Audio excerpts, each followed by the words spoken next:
দখলদার ইসরায়েলি বাহিনীর কঠোর বিধিনিষেধের মধ্যেও জেরুজালেমের আল আকসা মসজিদে ঈদুল ফিতরের নামাজ অনুষ্ঠিত হয়েছে।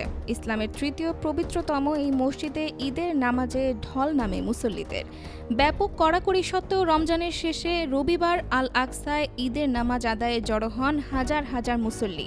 শেষ রোজার দিনও আল আকসা প্রাঙ্গণে নামাজ আদায় করেছেন ৭৫,০০০ মুসল্লি।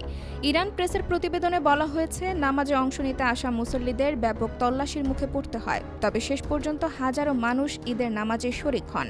এর আগে ২০২৪ সালে মসজিদটিতে ৪০,০০০ মুসল্লি ঈদের নামাজ আদায় করেন। এর আগের বছর ইসরায়েলি আগ্রাসনের মধ্যেও ১০ লাখ মুসল্লি মসজিদটিতে ঈদের নামাজ পড়েছিলেন।